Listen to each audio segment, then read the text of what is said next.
राहुल गांधींची आजची सभा झाली, मुद्द्यांबद्दल काय वाटतं तुम्हाला? जे राहुल गांधीजींनी आज ज्या काही न्याय गॅरंटीज दिलेल्या आहे, खरोखरच त्यांची प्रशंसा करण्यासारखी आहे. कारण आतापर्यंतच्या ज्या काही मोदीजींनी ज्या काही आपल्याला गॅरंटीज दिल्या होत्या 2014 मध्ये, गोरगरिबांना अगदी इमोशनल ब्लॅकमेल करूनच म्हणेल मी, कारण खूप काही त्यांची प्रशंसा करणार नाही. त्यांनी आता सगळ्या जनतेला लक्षात आलेलं आहे 15 लाख खात्यात येतील. गॅस त्यावेळेस 450 होता आणि त्यांच्याच कार्यकाली सत्तेमध्ये गॅस कुठे आहे तर 1100-1200ला पोहोचला. मग हे कुठले त्यांचे न्याय होते? आणि राहुलजींनी आतापर्यंतच्या जे काही काँग्रेसने ज्या काही गॅरंटीज दिल्या होत्या त्या त्यांनी ग्राउंड लेवलला उतरवल्या, गोरगरिबांना त्याचा फायदा झाला. आणि आताही काँग्रेस ज्या काही न्याय गॅरंटीज देणार आहे, आम्हाला विश्वास आहे 100% त्या जनतेला त्याचा लाभ मिळेल. आणि आम्ही वुमेन काँग्रेस पार्टीकडे आशेने पाहतोय की आम्हाला सुद्धा न्याय मिळेल. कारण बीजेपी सरकारमध्ये आपण पाहतो की हिंदूवादी म्हटलं आणि जिथे महिलांना तुम्ही देवी मानता तिथे त्या सत्तेमध्येच महिलांवर खूप अत्याचार झालेले आहे. त्यामुळे आता बीजेपी सरकारकडे आमचा विश्वास राहिलेला नाहीये आणि ज्या गॅरंटीज दिल्या आणि जे आश्वासन राहुलजींनी दिलं ते खरं उतरणार आहे. आज देशाचे नेते राहुल गांधी यांनी युवकांना प्रेरित असं भाषण दिलेलं आहे आणि येणाऱ्या काळामध्ये 2024ला काँग्रेसची बहुमताने सत्ता येणार आहे. आजकालच्या युवांना पूर्ण विश्वास बनलेला आहे, काँग्रेस सत्तेमध्ये येत आहे आणि आमचं सर्वांचं काँग्रेस भलं करणार आहे.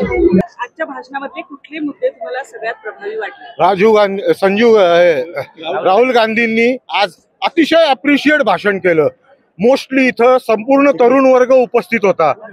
तरुण वर्ग उपस्थित असल्या कारणाने त्यांनी जे काही प्रभावी मुद्दे मांडले, तरुणांना काय करता येईल, त्याचप्रमाणे मध्यम वर्गीय आणि मध्यम एजच्या लोकांसाठी काय करता येईल आणि वयस्कर लोकांसाठी काय करता येईल, हे जे मुद्देसूद त्यांनी जे आज मुद्दे मांडले त्यांनी उपस्थितांची पूर्ण मनं जिंकली. आज मीडियानी हे दाखवलं पाहिजे की शेवटच्या खुर्चीपर्यंत बसायला जागा नव्हती आणि संपूर्ण मैदान भरलं होतं बिकॉज ऑफ राहुल गांधी. राहुल गांधींनी आज जे मुद्दे मांडलेले त्यांनी पुणेकर लोकांनी अतिशय ते मनामध्ये घेतलेले आहेत. संपूर्ण मुद्दे मांडले त्यांनी, शहराचे मांडले, राज्याचे मांडले, केंद्राचे मांडले. त्याचप्रमाणे आगामी काळामध्ये आम्ही काय करू शकू याबद्दलचे जे मुद्दे त्यांनी जे सविस्तर मांडून सांगितले, याबद्दल जनता प्रचंड गरीब शेतकऱ्यांचे मुद्दे मांडले. त्यामुळे जनता पिन ड्रॉप सायलेन्सनी मुद्दे ऐकून घेत होती आणि त्यांनी प्रत्येक वेळेला सांगितलं की माझ्या स्टेजच्या समोर बब्बर शेर बसलेले आहेत. हा बब्बर शेरचा उल्लेख त्यांनी फार भारी केला. बोला काय नेमके मुद्दे तुम्हाला सगळ्यात अपील झाले की जे प्रॅक्टिकली करणं शक्य आहे? मी बोलतो आशा सेविका आहे त्यांच्याबद्दल फार मुद्दा चांगला मांडला राहुल गांधींनी आणि वृद्धांकरता महिलांकरता जे मुद्दे मांडले त्याच्याबद्दल मी पूर्णपणे समाधानी आहे. सर्व पुणेकर दंगेकरांना नक्की साथ देतील त्याबद्दल मला पूर्णपणे खात्री आहे. बोलू मॅडम. सर्वसामान्य कार्यकर्त्याला राहुल गांधींनी एक समजून सांगितलं की भारत देशाचं राजकारण कशा पद्धतीने चाललेलं आहे आणि पैसा कुठं कसा जातो हे सामान्य जनतेला माहिती नसतं. आज या लोकशाहीमध्ये सर्व जनतेला त्यांनी ते पटवून दिलेलं आहे. त्यामुळं परिवर्तन करणं हे फार महत्त्वाची आहे, ही काळाची गरज आहे. कारण लहान सहान कार्यकर्ते इतर काही मुद्दे ऐकत नाहीयेत, परंतु आज राहुल गांधींनी महाराष्ट्राच्या संदर्भात जी काही माहिती दिलेली आहे आणि देशाची काय माहिती दिलेली आहे, या माहितीवरून सर्व जनजागृती आता या ठिकाणी पूर्णपणे झालेली आहे आणि या ठिकाणी दंगेकरांना आता प्रचंड बहुमताने या ठिकाणी निवडून देण्याचं काम राहुल गांधींनी केलेलं आहे. आजच्या ज्या सभेने राहुल गांधीची सभा झाली, ह्या सभेमुळे दंगेकर हे 2 लाखाच्या लीडनी निवडून येण्यात आलेले आणि आघाडीला पूर्ण ताकद मिळण्यासारखे झालेले. काय म्हणतात पुणेकर, काय म्हणतात पुणेकर.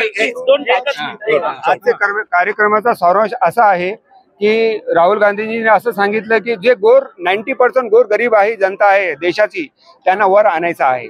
सेकंडली जे इलेक्ट्रल बॉन्ड झालेलं आहे ते इन शॉर्ट एक्सटॉर्शन आहे, बीजेपीने केलेला एक्सटॉर्शन आहे. थर्ड पॉइंट, कोणत्या पक्षाला किती रुपये मिळाले नाही दॅट इज डिफरंट. हे कायदा आणलं कुणी, मॅडम हे कायदा आणलं कुणी? माहिती फक्त विचारते मी, हो कोणत्या बरोबर. कोणत्या पक्षाला नाही किती मॅक्सिमम रुपये मिळाले? एक सांगतो, मॅक्सिमम गेले बीजेपीला. आणि बीजेपीला का गेले? आम्ही तुमच्यावर केस करणार, बॅकडोरने त्यांना इलेक्ट्रोल बॉन्ड दिले. इट इज अन एक्स्टॉर्शन, जबरी चोरी म्हणतात त्याला मराठीत आम्ही. हे एक्स्टॉर्शन आहे. आणि आणखीन एक कोणाला किती किती मिळाले? ना ठीक आहे ना, मी काय म्हणतो 60% बीजेपीला गेला असेल, 30% आणखीन इन्क्लुडिंग काँग्रेस गेले असतील. पण एक्स्टॉर्शनचा हे कायदा आणला कुणी? बीजेपीने आणला. 700 तिथं मेले, रोडवरती मेले शेतकरी. हा हे प्राईम मिनिस्टर अजिबात एक शब्द बोलायला तयार नाही. याचा हे 700 लोक मेले गरीब, याचा जिम्मेवार कोण? नाहक मेले, याचा जिम्मेवार कोण? सगळे भ्रष्टाचारी नेते कुठे आहेत आज? सगळं ते आम्हाला सांगा, सगळे भ्रष्टाचारी नेते कुठे आहेत? मणिपूरचं काय झालं? आज कर्नाटकामध्ये ज्या नेत्यांविषयी पंतप्रधान बोलतात त्या नेत्याचं आजचं हे काय स्टेटस काय आहे? सगळे जण आज ब्रिजमोहनचं स्टेटस काय आहे? काय स्त्री तुम्ही हे देणार, सुरक्षा देणार? स्त्री सुरक्षा, स्त्री आदर अजिबात नाही बीजेपीकडं. आजपर्यंत जितके लोक तिथे गेलेले आहेत त्या सगळ्यांनी देश विकून खाल्लेला आहे. लोकांना वाचवतात. 165 उमेदवार असे आहेत की जे सर्वात जास्त भ्रष्टाचार केलेला आहे ज्यांनी, आणि आज सगळ्याच्या सगळे बीजेपीकडनं उभे आहेत. आज कांग्रेस स्टार्टिंग में आपने एक क्वेश्चन पूछा था कि राहुल गांधी के लिए ये सब पॉसिबल. ओके, तर तुम्ही पहिले विचारलेला क्वेश्चन इथे जनतेला. हा हा ते प्रश्न होता तुमचा की राहुल गांधी कसं पॉसिबल करेल. एका माणसाने पॉसिबल नसतं. देश चालवायला सगळ्यांना आम्हाला एकत्र होऊन बहुमताने द्यायला लागेल. 10 वर्ष दिलं आम्ही. नकोय आता मोदीजी तुम्ही नको. थँक्यू. काय म्हणताय आजच्या भाषणातले कुठले मुद्दे आवडले? आजच्या भाषणातला एक प्रमुख मुद्दा म्हणजे आजपर्यंत म्हणजे परंपरागत महिला इतकं घरकाम करतात, घरातले पुरुषही त्यांची दखल घेत नाहीये. पण आज राहुलजींनी ते सांगितलं की घरकाम करणाऱ्या महिलांच्या खात्यावर सुद्धा पैसे पाठवणार आहेत.